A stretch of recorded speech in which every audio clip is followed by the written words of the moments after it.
Mutated Public Events are on their way to Fallout 76, Daily Ops is getting some improvements, and it looks like Season 12 is shaping up to be a good one. It's time for a Fallout 76 News Bulletin.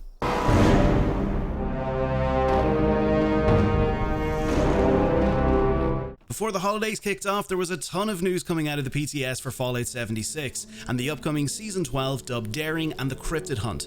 But before we jump in and take a look, I want to quickly mention that I hope everyone had a terrific weekend, and whatever way you spent the holidays, I hope it was a great one for you all. So yeah, before I took a break for the holidays, Bethesda decided to release a ton of information regarding the PTS, which is now open to all players who have access to the PTS on PC. And over in the recent PTS updates and highlights article, they go into a ton of information regarding a new mode coming to Fallout 76 with its next update regarding Mutated Public Events.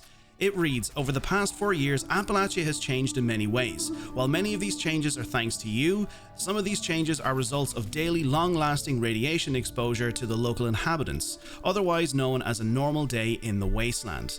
Mutations you've grown to know and love from Daily Ops missions are now spilling over into public events. At the top of the hour, every hour, a mutated public event will appear. These events are marked with a special icon to indicate that they are mutated. Public events for the remainder of the hour are normal events with no mutations, which is also how this feature will function in the live game. As a reminder, mutations can be volatile, so enemies explode upon death, active camouflage, enemies are cloaked when not attacking, resilient, enemies can only be slain with a melee attack, freezing touch, slow targets down upon attack, toxic blood, enemies leave behind small poisonous hazards upon death, group regeneration, enemies heal each other when within radius, swift-footed, increased movement speed.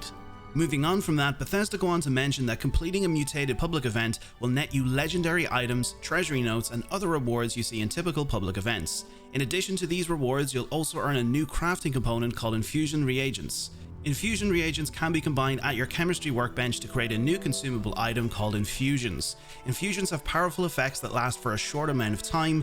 Each infusion has multiple tiers that increase the magnitude and or duration of their effects. Unlock higher infusion tiers by completing new lifetime challenges for mutated public events. The more mutated events you complete, the more tiers you unlock.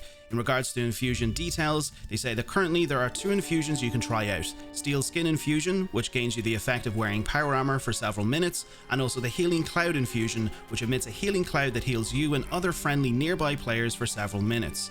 In addition to that, there will be new additional rewards called Mutated Packages. Similar to treasure pails and holiday gifts, Mutated Packages contain a host of rewards, from contextual ammo, infusion reagents, and a chance for rare plans, serums, and legendary weapons. So it looks like this will definitely be something that will mix things up when it comes to the public event rotation, and in my own opinion, I think this is a great move to try and make events that bit more challenging for players. When it comes to the new infusions though, I honestly believe that there are just 2 initial infusions they've currently implemented into the PTS, and that more could possibly be on the way before it goes live, but if not, it looks like there will definitely be more on the way. However, regarding mutated packages and how they will be made available in game, it looks like so far they will initially be made available when players who have at least 3 Fallout First members present who are participating in a mutated event, then these packages will be granted upon completion. Now don't worry, I know you probably have a ton of questions, but that brings us on to our next part. Bethesda go on to mention that when participating in a mutated public event with Fallout First members present, everyone earns more rewards. Regardless if you're subscribed to Fallout First or not, all event attendees will earn increased rewards, meaning if enough Fallout First members are present, the rewards will increase. So this is definitely a great move to include players who are not subscribed to Fallout First, so that more players can actually gain some extra benefits. So to sum up, no, you don't need Fallout First to get these mutated packages, you just have to have at least 3 people who are subscribed to Fallout First present. Finally, Bethesda go on to mention that in addition to mutated public events, we've also added new locations, enemies, and a new mutation into our Daily Ops rotation. We'd love to hear your feedback on this new encounter group and mutation in our Discord. In regards to Daily Ops, the new mutation that they've added in is called Reflective Skin. Reflective Skin basically means that enemies periodically enter a reflective state that reflects back some of the damage done to them.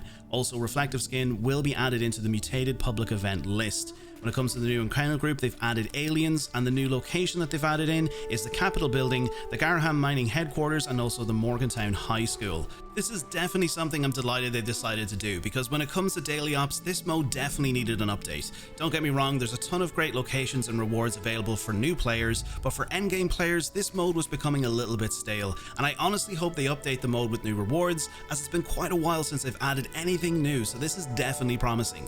Finally, it looks like there's been a ton of news coming out regarding Season 12. Now, I will note that there'll be some spoilers coming up next, so if you'd rather hold off on knowing what is coming up until closer to release, well, you've been warned, so maybe turn away now. But I want to firstly say credit goes to DSJ from the Data Miners Discord for the images you're about to see, and I'll leave a link to their Twitter in the description below. But it looks like Season 12 dubbed Daring and the Cryptid Hunt, which is scheduled for release February 28th, is definitely shaping up to be a great season. For you Mothman enthusiasts, there's definitely a lot coming out regarding Mothman themed scoreboard rewards, and even a new light ally for your camp, along with some great new outfits, some great new backpack skins, and even a new power armor skin coming for you Blood Eagle fans. I'll leave a link to the data mine images for Season 12 below, as there's a ton of new rewards. However, we've also got some new images that have been made available regarding new Fasnacht masks that will be added with the next Fasnacht event, which will be kicking off February 14th to February 28th. So definitely mark your calendar, because these new masks look awesome. And I know, like many, including myself, hopefully the drop rates won't be as painful as it was during last year's event, but we won't mention the war. And with that, that's everything from the Vault 93 newsroom. There's definitely a lot of great features and some awesome improvements coming to 76 in 2023. And with the new season coming up in February, there's a lot to look forward to. And if you found today's video enjoyable, consider clicking that subscribe button for more Fallout content like this, and so you never miss out on any videos that I publish. I want to say a massive thank you to all of our subscribers over here on YouTube, as it means the world to me that you enjoy my content and the work that I produce. I want to quickly note that channel memberships are now available here on the channel, so if you'd like to become a channel member, you can click on the link below in the description, or head over to our homepage and click the join button. And to all of our recent channel members, thank you so much for your incredible support and dedication to the channel. It really means a lot to me. For our Bethesda and Fallout fans, if you find yourself shopping on the Bethesda store and would like to support the channel, you can use my creator code BTPineapple123 to receive 20% off of your purchases at checkout. And lastly, to you, the viewer, the person who stumbled upon this video, thank you for being here. I hope you enjoyed. Until next time, Vault Dwellers, stay safe out there in the wasteland, welcome to Vault 93, and I'll catch you all in the next video.